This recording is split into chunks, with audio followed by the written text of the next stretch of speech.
Just right this way. You can take a seat right there. Should I close the door? Yeah, that's fine.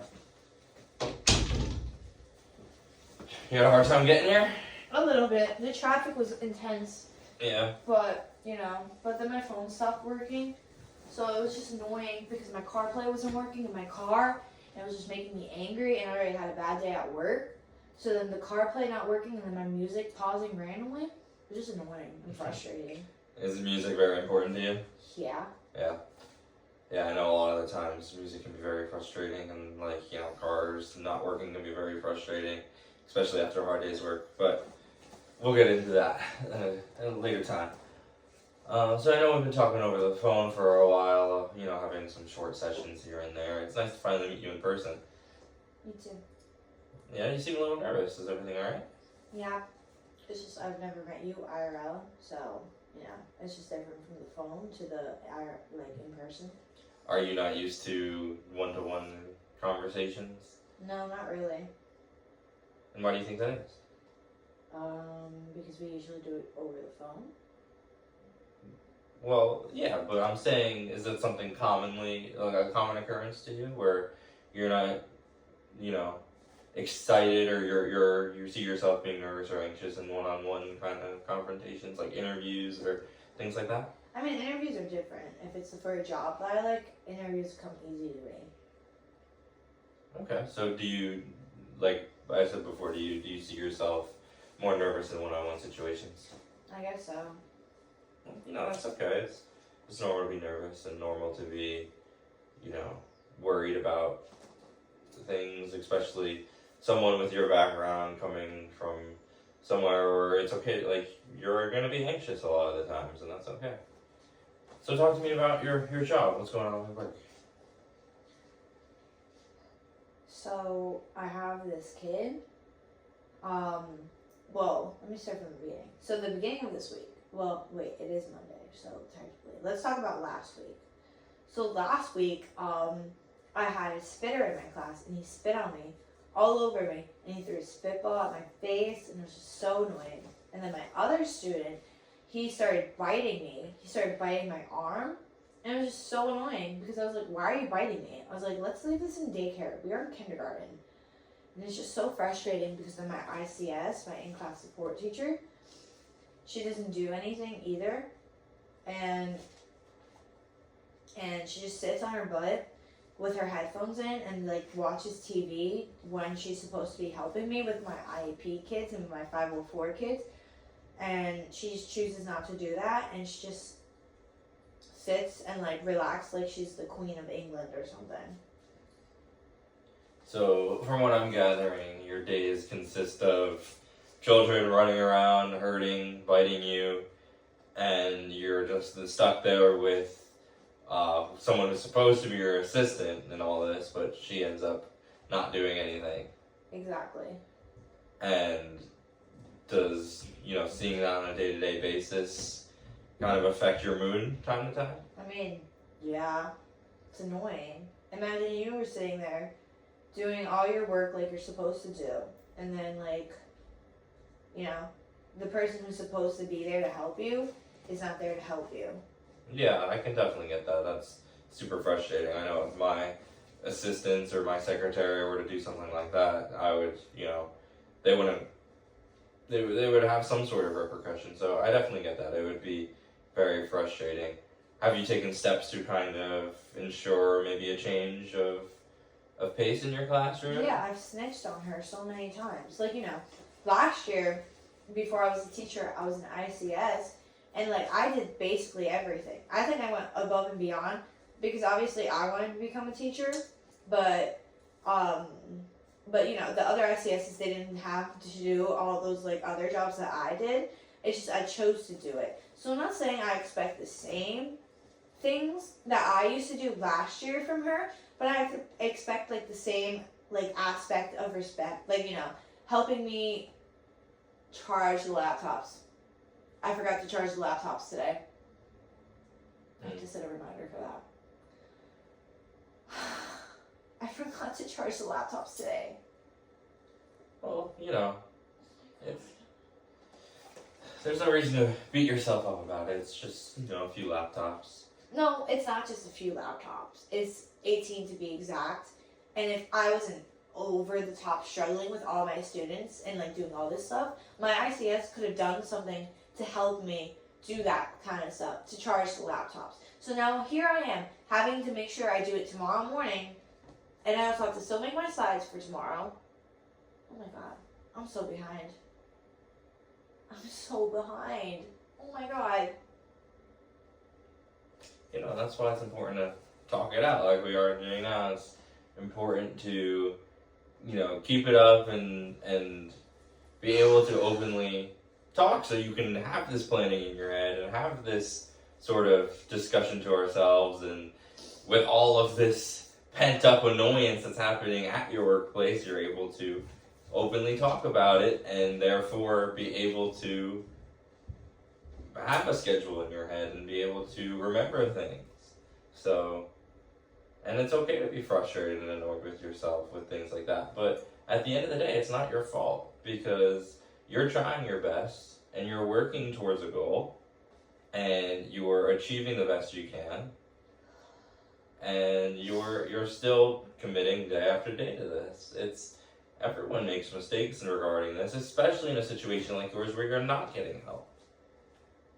And you're not getting the help you deserve and the help you need, and you're all pretty much doing this all on your own. Yeah, I literally am. And she's pregnant too.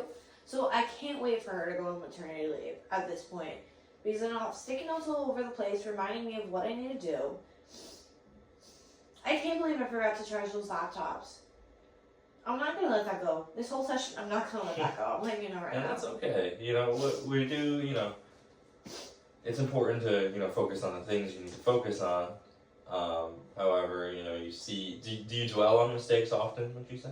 I mean, I guess so. Do you value your perfectionism? What do you mean? Do you know, like, do you see yourself as someone who doesn't make mistakes? Yeah. Yeah. And does that ultimately lead you to criticizing yourself often for making mistakes? I guess so, yeah. Because at the end of the day, it's just laptops, you know? They're just laptops for the kids, and it's, you know, there's time. I guarantee you, you're not the only teacher in that school that's done that.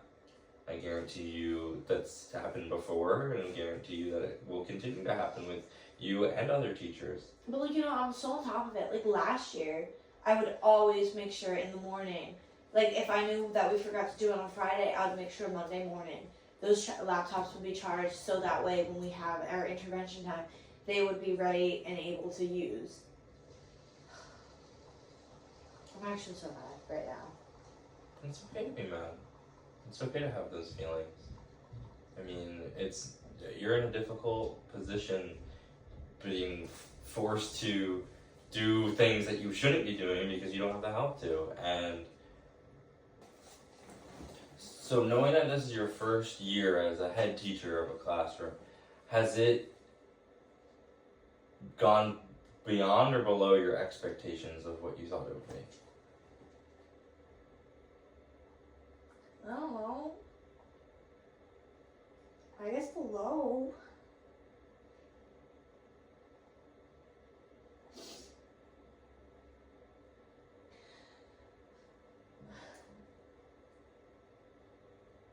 And, you know, it's okay to have these feelings of doubt and confusion.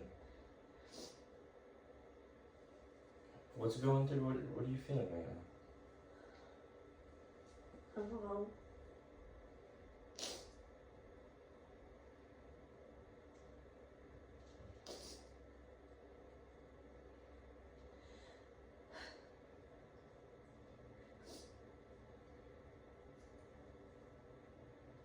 Like, I guess teaching wasn't what I thought it would be. And I feel so alone, like no one's there for me. And I go through so much all by myself, and like I feel like no one's there helping me. Yeah, you have a lot on your plate. I don't blame you.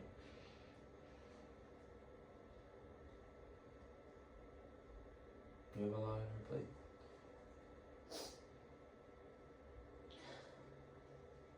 But from from what I've seen and from what I can tell you, you're doing a great job. Thanks. You've gone above and beyond a lot of the things you should be doing.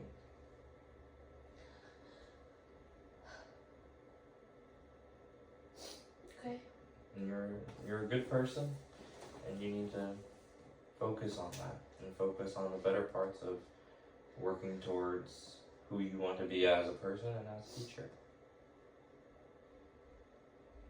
What do you value most in teaching? Oh, I guess teaching kids. What part about it? Like when they figure out something, how to do it, and then they're like, I know, I just learned how to do it, I know how to do it. And then they can teach the other students. I know they really like doing that. Like their passwords, I just finally taught them how to log into their computers. I mean, some of them still don't know, but most of them know how to log into it. And I have them helping me since, you know, my ICS doesn't help me. My kids, like my students know if someone needs help and they see that I'm busy, they can go to them and help them. Okay, so it seems like you're the type of teacher to always be happy about achievements academically. Yeah. Is that something? Yeah. So when you see a student, you know, complete a math problem or write a sentence that you weren't expecting them to write, that's a good feeling for you. Yeah, definitely. And how often would you say that happens? Not that much.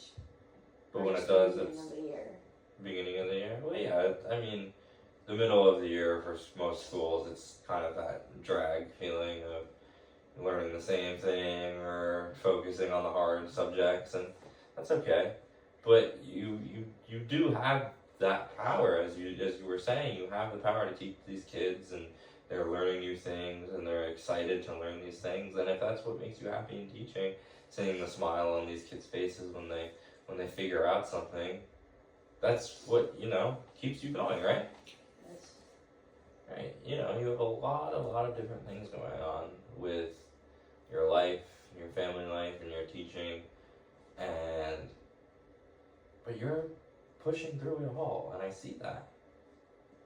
And you're working to become a better person every day. You wouldn't be here if you didn't want to be a better person.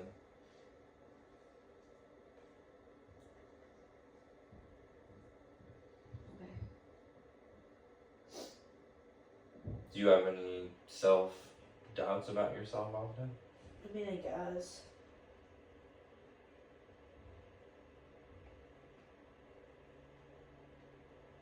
What kind of doubts? I don't know.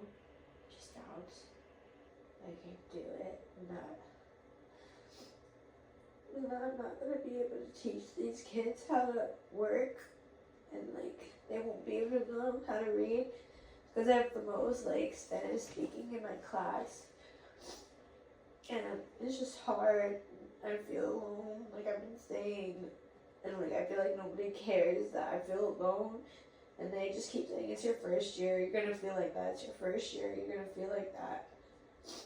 But I don't think I should be feeling alone, like I should be feeling like I get support from the other teachers who are not here for the first year. Yeah. And I totally get that. It's hard having that feeling of being alone. It's hard not having support. It's hard not feeling like you're accepted in your own sense and in other people's sense. Do you feel trapped most of the time at school, or is it more of a, what kind of feelings is, when you talk about that, what kind of feeling is that? Is it more of a trapped feeling? Is it more of just like depressive feeling? What would you say? I don't feel trapped. Like I know I can leave if I really wanted to.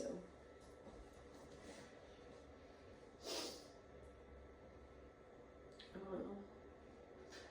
I'm not depressed. I just feel alone. Yeah, it's just that feeling of abandonment and feeling like you're not good enough in a sense. I guess so, yeah.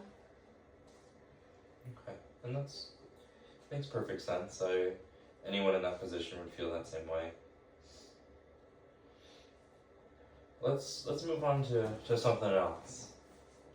It seems like, you know, work's getting you pretty stressed out, so we can come back to that. How's your family life going? It's going good. Yeah? Yeah. better than usual? Yeah. Well, that's good. I'm glad to hear that. What kind of I know you and your mom usually have some ons and offs. What's going on with that recently? Any Nothing really. We hung out on Sunday. We went to Perkins and then TJ Maxx, then Burlington, then the mall, then Walmart, and then home. okay. Are there any problems that you think you could see coming up in the near future or persist? Holiday, definitely. Why is that? Because I want to go for Thanksgiving with my boyfriend, and then she gets mad at that because I'm not home to celebrate the holidays with her. But even though we eat at like 8 o'clock at night, and then we don't do anything throughout the whole day, and then because I told her, I was like, we'll probably be back by like 6, 7 o'clock. And she was like, that's too late. And I was like, it's not, because I do that every year. And it was just annoying. But the whole big thing that I'm worried about telling her is that Christmas Eve, I'm not going to be there during the day. Yeah, And that I'm goes. kind of dreading to tell my mom that. And then I'm scared to tell my boyfriend. And is that something? Like, is your mother is she very close knitted with you guys? Like, does she see you leaving as some sort of detestment from her? Like you're telling her that you don't want to be there. Is that the way she views it? I guess so. Yeah, that's normal for mothers. It's a normal thing for some mothers to feel like they're losing their kid. You know, they're losing their most valuable parts of their life, sharing the holidays with them, sharing those good times with them. You know, put yourselves in a mother's shoes and watching your kid not be with you at the holidays.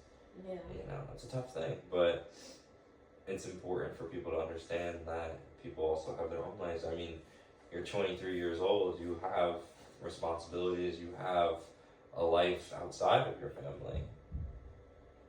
Yeah, I know. Does It's she just accept the that? Christmas Eve thing. Yeah.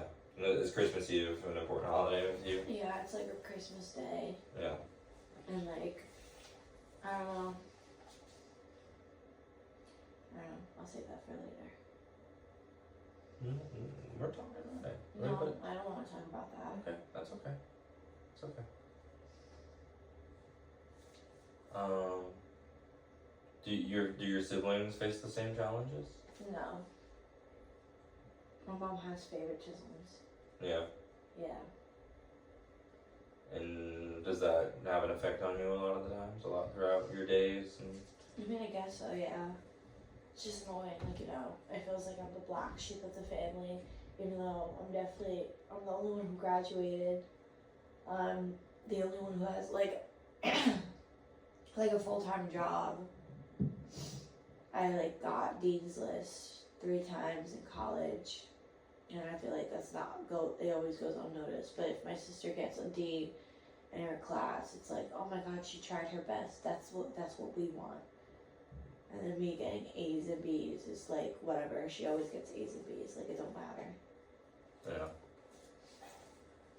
You know, having that sort of competitive nature in a family can be quite, you know, making those feelings of you not feeling good enough can definitely strive from something like that, can definitely be created from something like that. Was that how life always was for you? Yeah, I guess. Yeah. And that's completely, you know, normal to feel the way you're feeling of your self-doubt and your focus on being the best person you can be and being the best teacher you can be, because you want to prove something to your parents, if I'm saying this correctly. I guess so. Do you have a need to prove it to them or to yourself more? I don't know.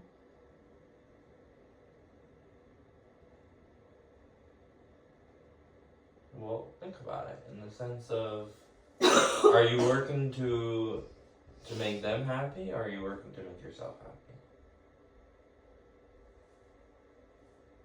I don't know. Okay, That's okay. You don't have to know. It's something we can think about. That's okay. Tell me something else that's going on in your life.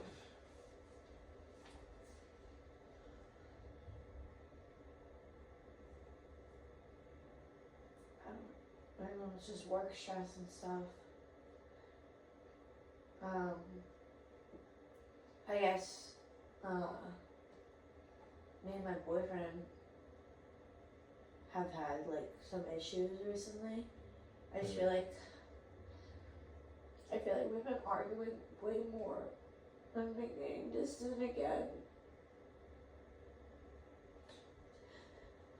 Walk me through that. What's going on? I don't know. It's just different again. Like we just went to Las Vegas for that festival, and then we came back, and like it's just been different. Like I guess real life started hitting again, and like we want to move out, but I want to move out by December, January, and he doesn't want to move out by that time. He wants to save his money and move out a little bit later. But I want to start and move out already and have our own place. And does that urge to move out come from your desire to be with him or your desire to get out of your house? My desire to be with him. Okay.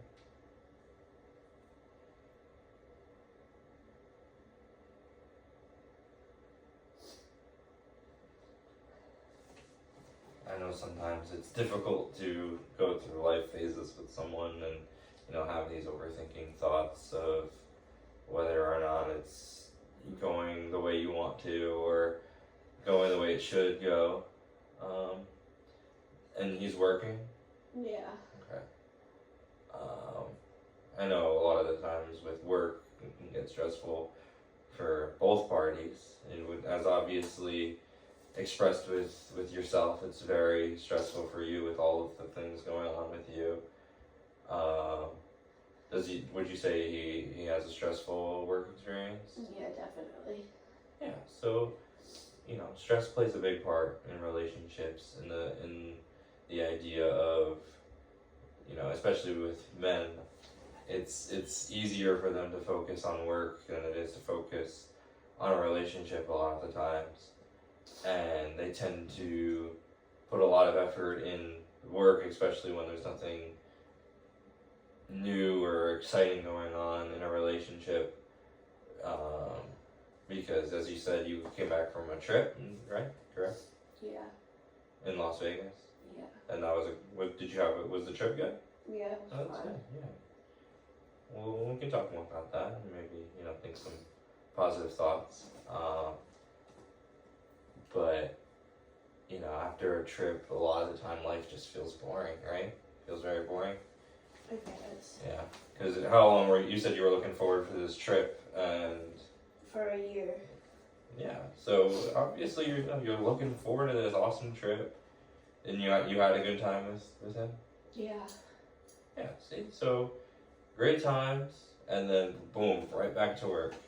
So, of course that's going to have, like, some comparison ideas in your head about relationships, like, having such a great time with my boyfriend on an awesome trip, and then flash right back to work, and it's just feels so different because we were together on this trip, and it was amazing, and now we're living apart, we're just having the same work back to back to back. Work stinks, it's stressful, it's painful, it's lonely, and my only resources aren't even helping me. So I get that. It can be a lot for you to have that feelings in a relationship, and it's important to just realize that you're both trying. You're both working hard to be where you want to be in life. You're both doing what you can to get by, and, would you say that he's working towards, like, a goal? I guess, yeah. Do you think he's just trying to like just work to work? I hope not. Okay. What? So walk me through what you mean by you hope not. Well, I mean, I hope he's not working just to work. I want him to do something that he actually likes to do, not something just to get him by, to get him money. Well, yeah. Well, I mean, in the sense of, do you think he's working just to, work for himself, or do you think he's working for a life together? I mean, I hope it's for a life together.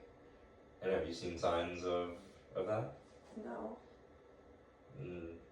What have you seen? What? What have you seen? He's working hard. He has 2 jobs. And he works really hard. Okay. Is talking about jobs and things like that kind of stressful to you with how life's going right now? No. No? Well, that's good. So let's talk about that Vegas trip. It seemed like you had a really great time there. Yeah. What kind of fun stuff did you do? Well, my boyfriend, he doesn't like when I plan things. He likes to live in the moment, so I wasn't allowed to plan or make it like an itinerary. Yeah, I like to live in the moment too. Yeah, I don't got that. I like to make a plan. You're a very itinerary focused person. Definitely. Yeah, schedule, times. Yeah. And that's good for a teacher, Very good qualities in a teacher when it comes to that stuff. Yeah, but I feel like I have not been doing that at all this year. And as we talked about, that's more than okay with what's going on with you. Yeah, so we'll see. But what was the question? We're talking about your trip. Oh yeah. Yeah, Vegas was cool. We went to the casinos. We went on the New York roller coaster. We saw Panic at the Disco, like all those like alternative pop punk bands sing. I got to see All Time Low, my favorite band, and then I also went crowd surfing for the first time, so that was fun. That's awesome. Yeah. Then I got triggered afterwards, so it wasn't that fun. Triggered in what sense? Triggered because people were touching me. Yeah, you don't like when people are touching you? No. Who likes when people touch them? That's true. But overall, you'd say you had a great time? Yeah, definitely. Yeah. Would you go back? I would want to, yeah. We have more money. That was like that ate up our bank accounts. Yeah, did something like that kind of hold you back financially in some certain aspects? Me personally, I don't think so. Why, did you make some money back at the casino? I did, yeah. Yeah. But yeah, that sounds like a great time. I went a few times a while back, and we did all like the walking through all the casinos, and we tried all the food there. It was amazing. Did you try any food there? Yeah. We got like $3 margaritas. We got these really big nachos. They're like this big. That's cool. Yeah. That's awesome. Yeah, I can't tell you what we ate though. I completely forgot what we ate. I feel like we drank more than we ate. Yeah, it's very dry over there, that's for sure. I mean, I was fine without water. I like to say. I practice not drinking water, so that way if I was ever deserted in a desert, I'd survive at least one more day extra than my boyfriend would. Because I practice not drinking water. Do you like the idea that you would live longer than your boyfriend? No, but it is a better idea that I would live longer though. Because I practice.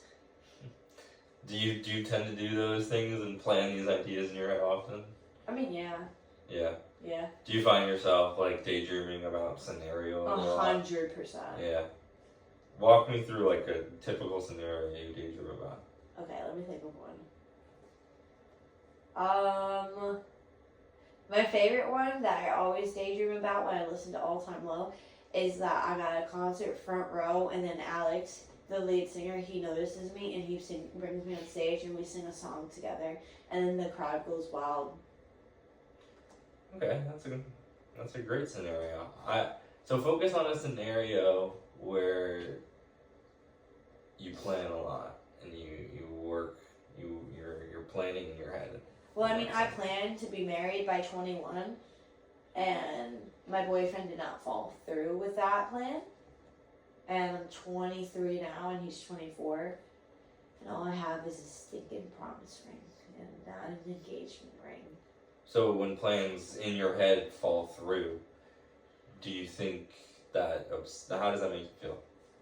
It upsets me. And does that happen on like a day-to-day basis? You have like a plan in your head and it never happens? I mean, yeah, I guess. And how often would you say your plans do end up going according to plan? When I make them. And compared to not going to plan? Huh? How often would you say your plans that you make are successful versus not successful? I would like to say my plans are more successful than they are successful. Okay, well that's good. You know, and circling back to how we talked about how you judge your mistakes and you're very focused on criticizing yourself for your mistakes. Do you internalize that when it comes to your planning? I guess, yeah. So you criticize yourself if your scenario or your plan doesn't go according to how you'd like it? Yeah, I guess, yeah. And why do you think that is? I don't know. I just like things to be done the way that it should be done and not in a different way. And does that strive from lessons you were taught in life, or is that more of an internal opinion? Definitely an internal opinion. Yeah. Yeah. Okay. So let's talk about work and some things we can work on for work. So it seems like a lot of what's going on right now is just focused on that idea of you being alone at work and you not, feeling like you're being helped a lot. Were you always the type of person to want help or need help? No, definitely not. But since it's offered, maybe sometimes I'll take it. Mm-hmm. But I'm not asking for much. I'm asking if a kid is misbehaving while I'm trying to teach a lesson, why can't you just go up and sit next to that kid and be like, hey, let's do this together? Because half the time when a kid misbehaves or calls out, that means they need help. And it's obvious that they need help. But obviously I can't stop my lesson, go to them and help them, Mm-hmm. Yeah. And, things like that can be very stressful, especially when it comes to children. Do you see yourself always wanting to step in times where you feel like you could step back? Huh? Do you feel like you're stepping in too much in the sense of, I deserve to be helped here, why do I always have to be the one doing this? Yeah, I do need help. I can't do it by myself. Well, I understand that, and that's what I'm saying. How often would you say you're stepping over boundaries that you shouldn't be stepping over, in the sense of this isn't my, do you consistently say this isn't my job, I shouldn't be doing this? I mean, I don't say this isn't my job. I just say I shouldn't be doing this. I should be getting the help that I need. Mm-hmm. I have an in-class support, underline, bold, everything in my classroom, who just sits down and does nothing. And I've done everything that I possibly could to get her to start helping me, but she just chooses not to. Mm-hmm. Yeah. It's and because of this feeling that you feel like you're always just so overworked and you're so alone, would you say that affects your personality and your ideologies outside of work? Yeah.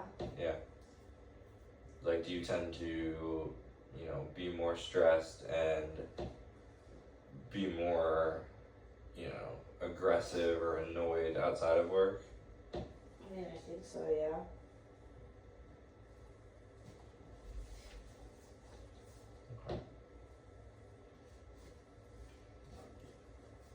Well, what are some strategies you think you can do to lower that stress? Or I guess listen to music more. yeah, you're a very music focused person. You tend to listen to music a lot. Most definitely. Yeah, music's a great way to ease the stress and kind of, you know, get those thoughts out of your head and kind of, like you said, imagine those scenarios of you singing and daydream. And, you know, it's important to have that, you know, self time that you need, that me time that you need. Do you like to relax at home? Do you find yourself working at home too? Yeah. You do? What kind of work do you do at home? I like finish my slides. I was doing my IEPs over the weekend. Mm-hmm. So yeah, you're working a lot. So you're working a lot compared to a lot of other teachers. That's being alone in a first year is tough. Not having the support you need. I knew a lot of teachers who, you know, their first year was very easy for them because they had that support. And the fact that you're doing this all on your own is really strong. One last question before we kind of wrap things up. Do you feel like your age or your